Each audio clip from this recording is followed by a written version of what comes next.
السلام علیکم ورحمۃ اللہ وبرکاتہ۔ چونکہ رمضان کی آمد ہے اور اس کی برکت کے طفیل ابلیس لعین کو بھی جبری قید میں ڈال دیا جاتا ہے، تو اس ساری صورتحال کو تشبیہاتی طور پر میں نے آج سے 3-4 سال پہلے شاعری میں سمویا تھا، جو کہ پیش خدمت ہے۔ رمضان کا چاند نکلتے ہی شیطان بیڑیوں میں جکڑ کر سمندر برد کر دیا جاتا ہے، تو اس سے قبل ابلیس اپنے چیلوں سے کیا کہتا ہے، سنیے۔ چلو چیلو میں چلتا ہوں، مگر پھر سے میں لوٹوں گا، فقط ایک ہی مہینہ ہے پلک جھپکے جو گزرے گا، میرا جانا ضروری ہے یہ پروانہ عبوری ہے، عدالت فیصلہ دے کے شکنجہ مجھ پہ کستی ہے، سو میں دو چند باتوں سے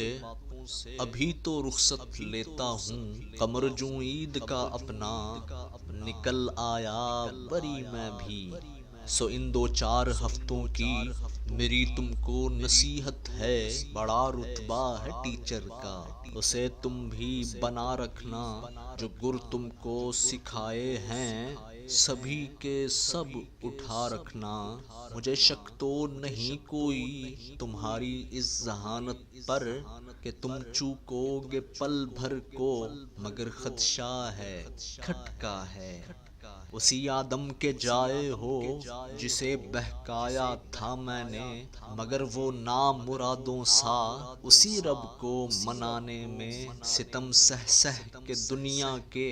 جبیں اپنی جھکا بیٹھا، خدا اپنا منا بیٹھا، اطاعت تم مگر کرنا جہاں قرآن کا دورہ، یہی 6-7 روزوں میں مکمل کرنا ہو جس نے، تراویح تم وہیں پڑھنا کہ سیزن ہے کمانا ہے، کہاں یہ روز آنا ہے، نمازیں ہفتہ بھر کی ہی بہت ہیں زندگانی کو، چلو 2 طاق راتیں بھی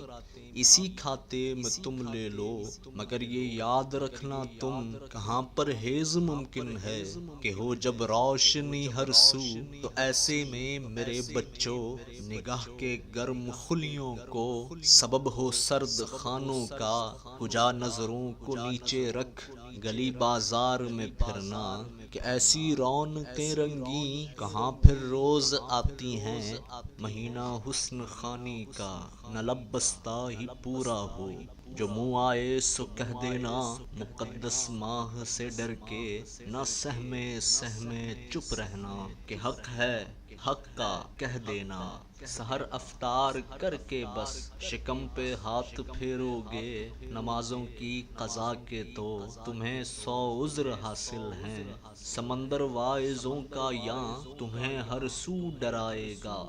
کبھی جنت کبھی دوزخ تماشا 100 رچائے گا، سنو جیسے بھلا دینا نقوش ان کے مٹا دینا، کہ ان کا کام ہے کہنا جنہیں لت ہے خرابوں کی، سلگتے لب شرابوں کی، جدول اپنا بنا لینا، کرو افطار یا سحری سحر آگیں جلا لینا، اگر ایمان حاوی ہو سر اٹھے جو ندامت کا، ٹائی پر تلے رہنا یہ کہہ دینا ٹلانے کو، عمل بھی ہو ہی جائے گا مگر فی الحال مشکل ہے، 11 مہینوں سے سبق جو رٹ چکے پڑھ کے، اسی پر تو عمل کر کے میرے بچوں دکھانا ہے، سمندر برد ہو کر بھی مجھے یہ اطمینان ہوگا، گرو کو جیل ہے تو کیا میرے چیلے تو باہر ہیں، جو رحمت کے مہینے میں عدن کے زم خزینے میں، ہرس کے بیج بو کر ذخیرہ اتنا کر لیں گے، جسے من چاہے داموں پر جہاں چاہا وہاں بیچا، جسے چاہا اسے بیچا، لہو پی کے سخاوت کا بلا ڈھنڈورا پیٹیں گے،